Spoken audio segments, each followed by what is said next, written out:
in one night, calls from everywhere, everything ended. Like, so to date, it amazes me like how it was difficult. I couldn't go to anybody to talk to because like who are you going to talk to about your problems? You get it. I was dealing with like the business setback, and then I was dealing with a heartbreak. Do you think our society allows men to be vulnerable enough? I mean, what society has made a man to be is what like I have a problem with. Your emotions are valid anyway. Men should speak up. Being a man is not staying in the negative position because you don't like it, but you are trying to be a man. Doesn't make sense to me. My name is Rudolph Amuako. I host and learn on this amazing show, and I want to welcome you to another episode. But before we delve deep into this episode, there's something that I want to talk to you about. I want you to go and tap on the subscription button and subscribe to this podcast. If you like the contents that we are trying to put out, then the only thing that you can do to help us or support us is by subscribing, liking, sharing, or commenting on the videos. Hi, bro. Hi. I realized that the World Health Organization actually estimates that 1 out of 8 men globally suffers depression or anxiety. And when you take people like young men between 15 to 44, the leading cause of death within this age bracket is suicide. And I was really, really shocked. On today's episode of the podcast, we are talking about men's mental health, vulnerability, and how we cope as men. But then before we delve deeper, tell me about yourself. Who are you? Okay, so my name is Kojo. My friends know me as Kojo D. I'm a business owner, and I'm a health advocate as well. So I'm really big on like health and fitness, right? My friends know me as Kojo, shoulder to cry on. They call me the therapy guy. I'm just ready to help you, whatever you have on your mind. Like let's just have it fixed. Yeah. First of all, as a young Ghanaian boy, I want to find out from you, how are you coping? I mean, we are all using the slang "goddy," right? Yeah. But we're coping as a Ghanaian. I wouldn't lie, right? The past 2 years has been like an amazing journey. It's been things like I've learned from things, right? Experiences, and what I do personally, right, is to be strategic with how I run everything, right? So I set long-term goals. Every day is a win. That's what I believe in. So that's what I'm just logged on right now. Yeah. Okay, that's amazing. And I mean, to the main conversation that we're having today, how is your mental health actually even looking like? Let's talk about that. Because for me, this year has been pretty difficult for me as a young man, Figuring out my life at this particular age is so difficult. At one point in time, you don't know if you are doing the right thing or not.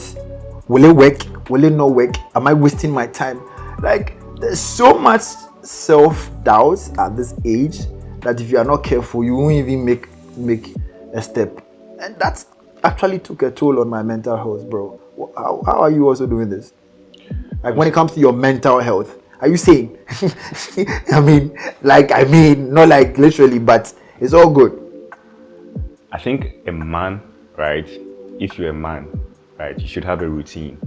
The routine shouldn't be like just specific to your business. It should be specific to your personal life.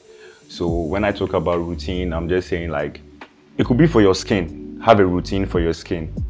It could be for your body, like have a routine for your body.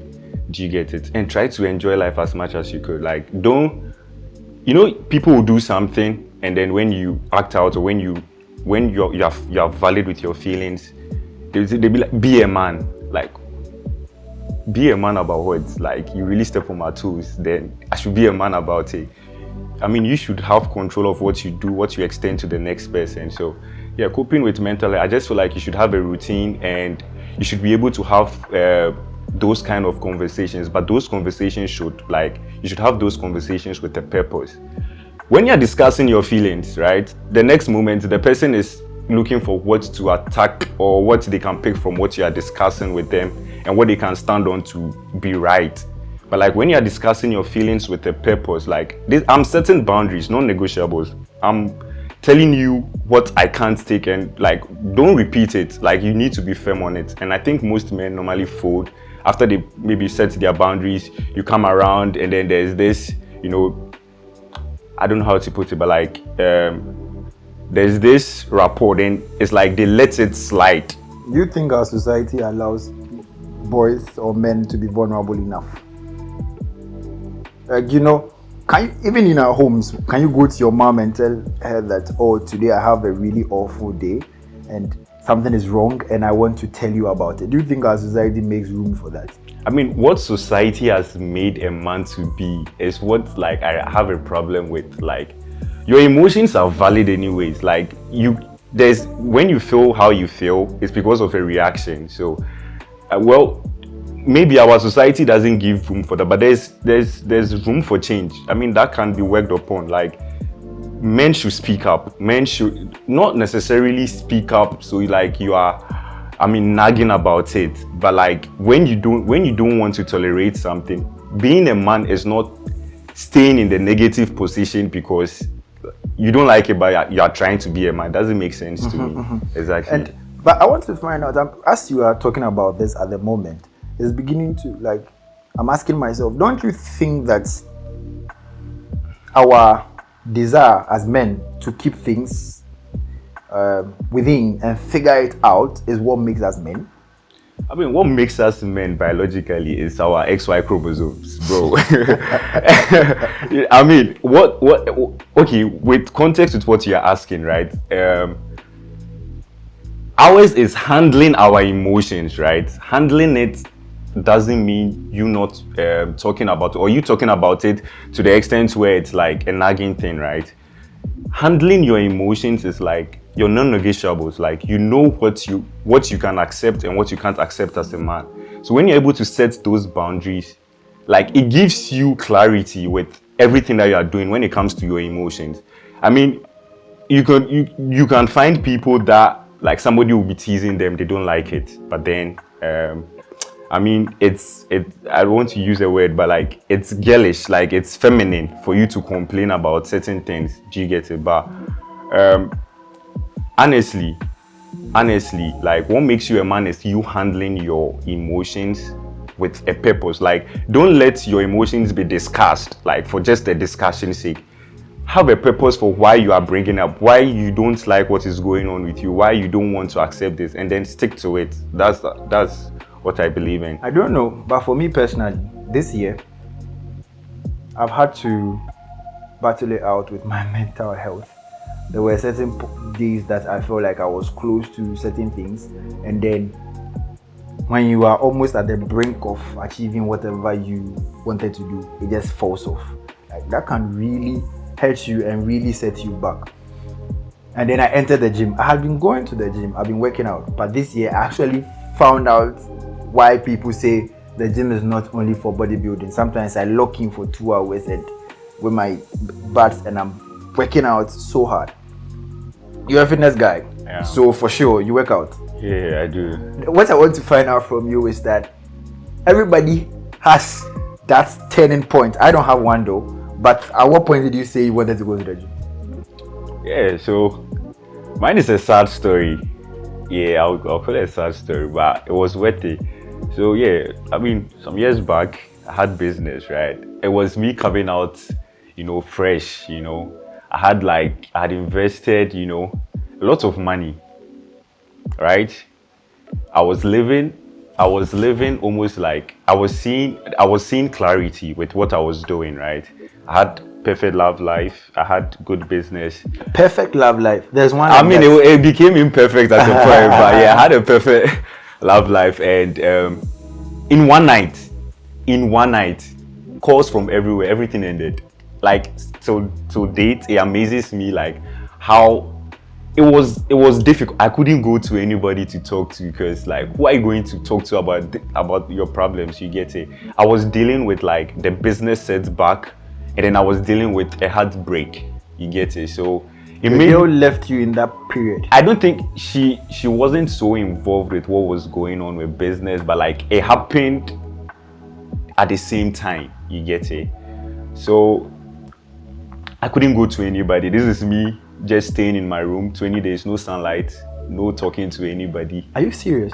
I was saddening my life away. Like I was ready to but I was low key, I was scared. Like I didn't feel like doing life that much, you get it? So it got to a point where I didn't like my situation. I'm normally a positive guy. Like you can't be with me and not be positive. Even if you are taking bad decisions, you take away positivity.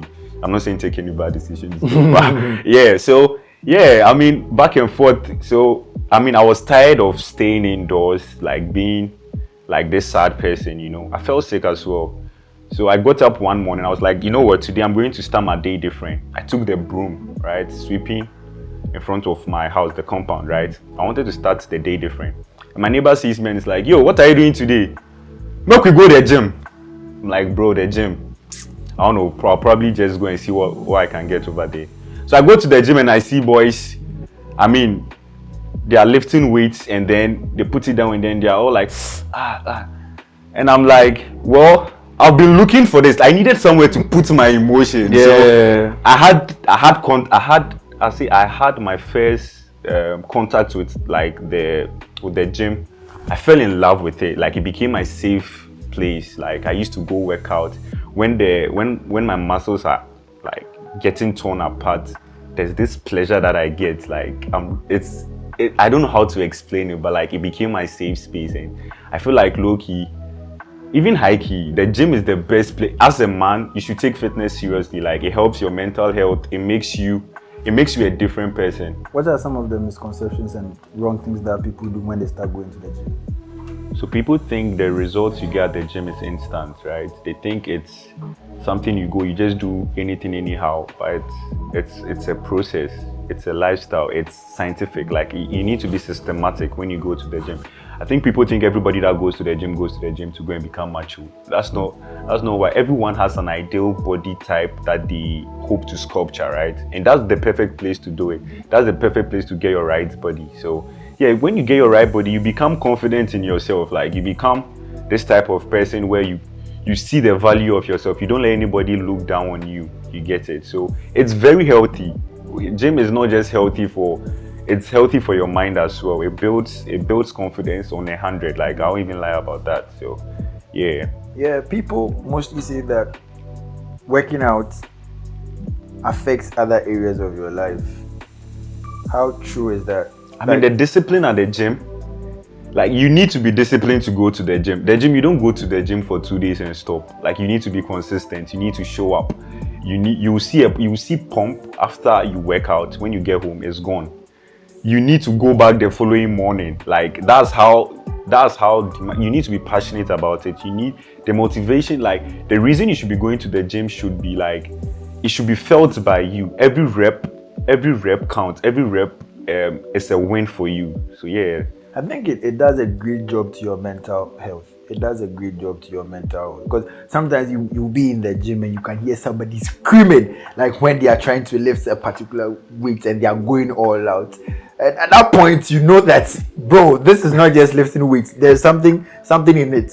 I always say the only aspect of life where failure is sexy is when you're in the gym.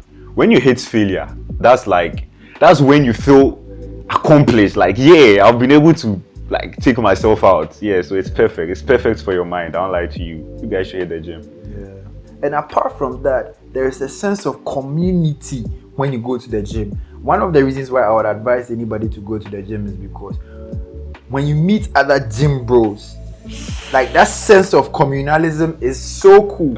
Like you are doing something, you are doing it wrong. Somebody just walks up to you and say, guy, the way you are going about it is not right. Do it this way, do it this way. And you are even able to pick relationships from that side into the real world.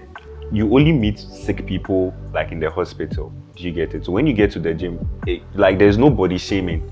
Do you get it? You get to connect with people. You get to see yourself like achieving your goals with people. Do you get it? You drag people along the line, along the journey. Do you get it? And it's a beautiful thing. I would really advise. It helps you mentally as well. Like the community, the connections, the type of people you meet, especially with the type of gyms you go to. Very like-minded people. Very like-minded people. Yeah. People who are real go-getters. Like they set their eyes on something, and then no matter what, they want to achieve it. Exactly. But apart from the gym, which other way do you go about as in your mental health and at least trying to clear your head? I enjoy life as much as I can. Like, I take breaks. You get it. And the conversations that I have are conversations with purpose, right? I let my emotions. I don't put things inside of me and then cry about it. Do you get it? So what I would really advise people to speak up. Like, when someone steps on your toes, have that really difficult conversation with the person. Like, let the person understand what your non-negotiable. Than your non-negotiable. Let the person understand your non-negotiables, right? Like, don't put your feelings out for discussion. Like, just for the person to share. I think be vocal about it, but be vocal about it in an intentional way. Yeah. So that the person does not take what you are telling them for advantage or use it against you. Exactly. More or something exactly. like that. For me personally, though, how do I deal with it? Apart from going to the gym, I think 2 years ago, I was on Twitter and then I came across a quote that said, "The obstacle is the way" by Marcus Aurelius. And Marcus Aurelius is a Roman emperor. And so I wanted to find out who wrote that particular quote. And then I get to know that Marcus Aurelius practices a kind of, I don't want to call it a philosophy, but an idea of life called Stoicism. Like, people have wrong perceptions about Stoicism. If you've not heard about it, you can go check it out. People think it's being emotionless, not caring about things, but Stoicism is one of the ways that as a young man you can actually process your emotions when you are really down. I would solidly recommend Marcus Aurelius' book on meditations, and then I will also recommend On the Shortness of Life by Seneca. There are lots of things in that book that help me to like take life a little bit easy. For instance, Memento Mori, which is about the concept that we all die one day. Life is very fleeting. So when something happens today, don't kill yourself over it as a man. Life goes on. Life really, really, really goes on. And like Amor Fati, if something happens to you in life, you need to have a perspective that, okay, this is my fate and I accept it and I move on. So for me, those are some of the things that I think you should go check it out. Stoicism, you should check a couple of things out, read about it. If you find it interesting, then you can pick it up. Yeah. Right. So it is very, very important for us as young people. One, find ways and means to deal with stuff that's come to you. Yeah, you're a man. Most definitely, you are going to have a lot of issues in life. You are now in your 20s. You've not even gotten a family yet. You understand? So find coping mechanisms. Some of the ways that I would recommend to people is find a higher source that you draw inspiration from. That's very, very important. I won't say go to the Christian God or go to the Islamic God or to traditionalist, but find a higher source that you go to in times of your difficult moments, because human strength is quite fleeting. People can lie to you, but when you put your strength in something that you believe is higher than you, it keeps you going sometimes. And read, fortify your mind, youngins. Like, fortify your mind, because in this life, perspective is everything. Something can happen to somebody, and one person will take that and make progress. Another person, it breaks them entirely. The way you process your thoughts matters. Everything is in the mental. Everything is in your head. So yeah, basically me, that's how I go. Yeah, and I also like to say, like, figure out your purpose. Like, find what you're passionate about and chase it with everything that you've got. Even if you are doing like something different, don't throw away what you are passionate about. When you throw away your passion, you've thrown away your energy. Do you get it? And that's the very essence of life. When people come on the Second Street Avenue, there are certain questions I ask them. I call them rapid fire questions, because I just want to pick their mind on certain things. When we mention successful, who comes to your mind? Kwame Nkrumah. Why? I just feel like he's the only one that's different. Wow. Yeah. If we say put something on a billboard for everybody to see, what would you put on it? You can have 99 problems. If you have a health problem, then you have only one problem. You can have 99 problems if you have But if you have a health problem, that's crazy. you have only one problem. Wow. What's a hill you are ready to die on? Don't practice sex before marriage. We should do what? Don't practice sex before marriage. All right, that's right. Thank you so much. Alright guys, I hope you all enjoyed this episode. So if you watch this episode and you're a guy, we hope you learned something to help you go through whatever you are going through. You are young, don't take it too much on yourself. Take it easy. Little by little, you make progress. Once again, I was on the 2nd Street Avenue with Kojo D. Kojo D.